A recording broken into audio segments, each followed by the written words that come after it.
Ah, what a year 1993 was. Snoop Dogg released his first album, cinema lovers were treated to the likes of Jurassic Park, Mrs. Doubtfire and The Fugitive, and Earring Magic What? An Earring Magic Ken? Well, apparently it became the best-selling Ken doll in history. I've never heard of it though. It was also a great year to be a gamer, as players got to experience Doom, The Legend of Zelda Link's Awakening, and Star Fox for the very first time. Where there was the good though, there was also the very, very bad, and so we're back yet again to chronicle the most egregious games that the year 1993 had to offer. By now, you probably know how we run things around here, but for those of you who are new, the rules are as follows. A game qualifies for a spot on this list if it was released in 1993 and received a minimum of 7 professional reviews. Those with fewer can find another list to frequent because they're not welcome here. Now! I'm Ben from TripleJump, and here are the 10 worst games of 1993. Number 10. The Seventh Guest. PC, 60%. It's always a bit strange to see a game like The Seventh Guest on one of these lists. After all, when it was released in April 1993, it was considered by many to be one of the best reasons to own a PC with a CD-ROM drive, so its pitiful review scores come as somewhat of a surprise. The game opens with a flashback that tells the story of Henry Stauff, a toy maker whose creations caused a number of children to fall ill and die. Following the incident, Stauff secluded himself in his mansion, only contacting the outside world after some time had passed to invite 6 people to a party. Players awaken in the mansion and must solve a number of puzzles in order to piece together what has happened. Though The Seventh Guest garnered praise for its graphics and puzzles, those who gave it lower review scores criticized the title for its unrealistic system requirements and incompatibility issues. If you owned a very high-end computer, which few people did at the time, then The Seventh Guest was a triumph of a game. If you weren't fortunate to own such a machine, though, it's likely that you would have had your immersion ruined by long load times and frequent crashes. Number 9. Battletoads and Double Dragon: The Ultimate Team, SNES, 59.17%. There have been a number of crossover video games released over the years that have been quite successful. The Super Smash Bros. Series springs to mind here, but sadly Battletoads and Double Dragon: The Ultimate Team is not one of them. The game stars Billy and Jimmy Lee from the Double Dragon series and the 3 humanoid toads from Battletoads as they work together to defeat the Dark Queen. She has returned with another plan to take over the galaxy and is teamed up with the Shadow Warriors of Double Dragon fame. On paper, the premise doesn't sound too bad, and if you had a friend that was happy to play the game with you, it could be a very entertaining experience. The problem was that the difficulty didn't scale at all, so if players decided to have a crack at the game by themselves, it was horribly unbalanced. Battletoads and Double Dragon also suffered from many of the usual symptoms of bad game-itis, with players complaining of slow and oftentimes unresponsive controls, jerky animations and outdated graphics, and grating audio. If you wanted to play Battletoads and Double Dragon, the best way to do it was separately and not by picking up whatever this mess was. Number 8. Mega Race, PC, 54.67%.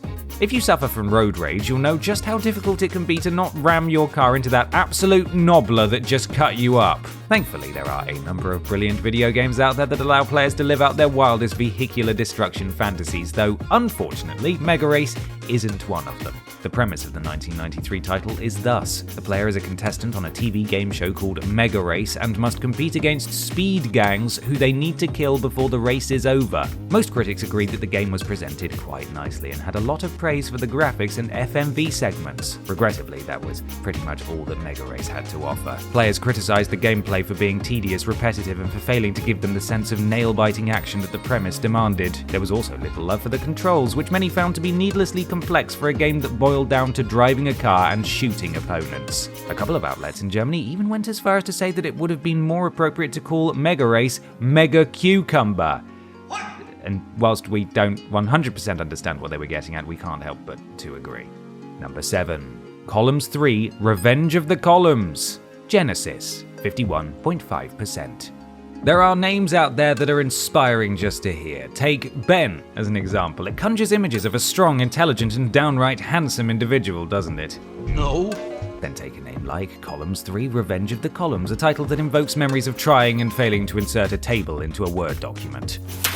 The game itself was a bit like a cross between Tetris and Candy Crush. Columns of 3 gems would fall from the top of the screen and players needed to choose where to place them. Within the column, the gems could be rotated, and the idea was to match 3 to make the row disappear. The trouble was that Columns 3 did nothing to differentiate itself from the previous Columns game.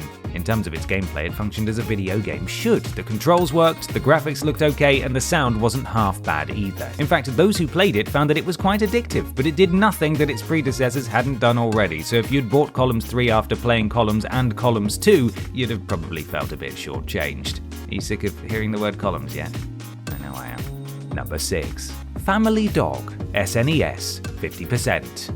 If you're not familiar with the TV series Family Dog, then I can't say I'm surprised. The show ran for just a few short weeks on CBS in the summer of 1993 and focused on the exploits of your average suburban family as told from the point of view of their pet dog. Despite having the likes of Brad Bird, Tim Burton, and Steven Spielberg at the helm, the show was a complete flop, with audiences panning its crude scripts and cheap production values. Still, it somehow managed to spawn a video game tie-in. The game consisted of just 3 levels, which saw players taking control of the eponymous canine in order to guide him through various obstacles, which included a vacuum cleaner, a cat, and a number of guard dogs. Family Dog suffered from all of the usual bad game problems. The graphics were subpar, even for the time, the sound effects were sparse, and the animation was incredibly choppy. The game was also plagued by unbalanced difficulty, with players finding that the first half of the game was insultingly easy, whilst the second half was punishingly difficult. You might say that the developers found themselves in the doghouse after this one. Number 5. Blaster Master 2, Genesis, 46.67%. Sequels can be tricky beasts, especially if the OG game was well received. Players will have lofty expectations, and developers need to ensure that they're staying true to the original while still giving the audience enough hot and fresh gameplay to keep them satisfied. He shot Sonic in the back of the head. He executed him. Gotta go war crimes. And it's unsurprising that so many sequels like Blaster Master 2 drop the ball. Blaster Master 2 follows on from the events of Blaster Master, or Blaster Master if you're Peter, during which protagonist Jason defeated the evil Plutonium boss. Not all of Plutonium boss's henchmen were defeated though, and one of them has destroyed Jason's tank Sophia and is using its parts to conquer Earth. Naturally, it falls to Jason to put an end to this catastrophe. The original Blaster Master, whatever, received a great deal of praise, with critics lauding its slick presentation and Metroidvania-style gameplay. There was no such love for Blaster Master 2 though, as many of the game's previous unique mechanics were stripped away, leaving players with a generic-feeling run-and-gun title. To add insult to injury, Blaster Master 2 was cursed with stupid AI, frustrating controls, and a brutal level of difficulty, all of which left players with nothing more than a game that was basically an instruction manual on how not to make a sequel. Number 4. Wayne's World, SNES, 46.17%. These days it almost goes without saying that if a movie is successful, or is at the very least expected to be, it will get a video game tie-in. By and large though, video game tie-ins are usually pretty ploppers, and Wayne's World for the SNES was no exception. It's like people only do things because they get paid. And that's just really sad. There were actually 2 different versions of Wayne's World developed by different studios. The NES and Game Boy releases stuck fairly close to the plot of the film, whilst the SNES and Genesis versions told a completely different story.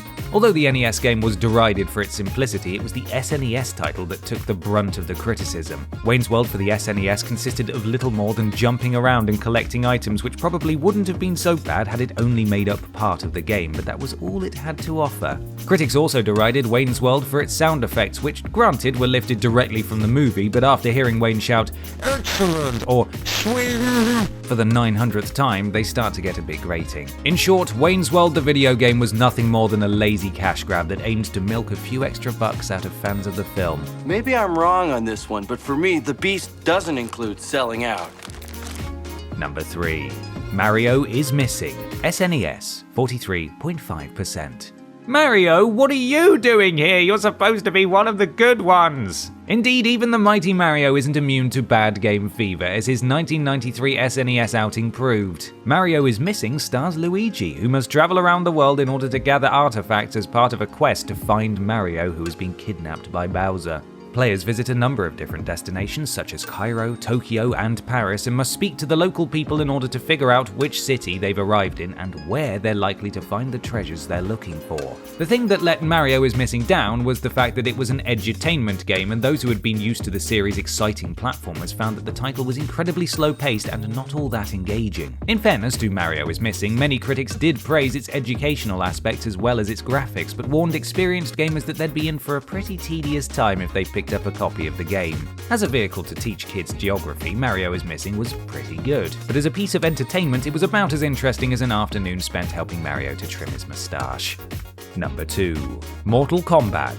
Game Boy, 42.17%. Oh, come on, first Mario, now Mortal Kombat. What is this, some sort of joke? Ridiculous. Though Mortal Kombat was released in arcades in 1992, it didn't make its way to home consoles until 1993. Both the Sega Genesis and SNES ports fared well with critics, racking up review averages in the low 80s, but sadly the Game Boy version was a complete letdown. The main problem was that the handheld system just wasn't powerful enough to give players the full Mortal Kombat experience. Because of the Game Boy's technical capabilities, the game's graphics had to be simplified, which made the sprites difficult to tell apart, and even if you could discern your fighter from your opponent, the animations were painfully slow. Players also found that the controls were unresponsive and difficult to master, meaning that they had trouble pulling off the already tricky maneuvers that Mortal Kombat was famous for. Additionally, players found that even when they got their fighter within striking distance of their adversary, the two often wouldn't be able to land blows on each other. If you had absolutely no other choice, the Game Boy version of Mortal Kombat was just about playable, but it was the absolute worst way to experience the classic title. But nobody can see. So? So it'd be nice to see. God damn it! Number 1. Paladin's Quest. SNES, 41.83%. Here it is, boys and girls and others, the worst game of 1993. Yes, Paladin's Quest isn't as bad as the worst games we've seen in other years, but it was still quite ploppers, at least if its review score is anything to go by. The game centers on a boy named Chesney, no, not that one, who is dared to activate a machine called the Dahlgren, and by doing so, he manages to unleash an immensely powerful evil being upon the world. What is he like, eh? With his magic school obliterated, Chesney's headmaster orders him to put an end to the Dahlgren before it winds up destroying the world. There were a number of problems with Paladin's Quest. Firstly, players felt that many aspects of the game seemed quite stale, as though everything from its story to its gameplay had been done better elsewhere. They also found that the characters felt underpowered in comparison to the game's enemies, criticizing the fact that they'd often have to backtrack to inns or reload saves multiple times. There was much condemnation directed towards the magic casting system, which drew upon the character's HP, meaning the more magic players used, the weaker they became. Throw into the mix some mighty awkward controls and below average graphics, and you've got yourself a recipe for an instantly forgettable RPG.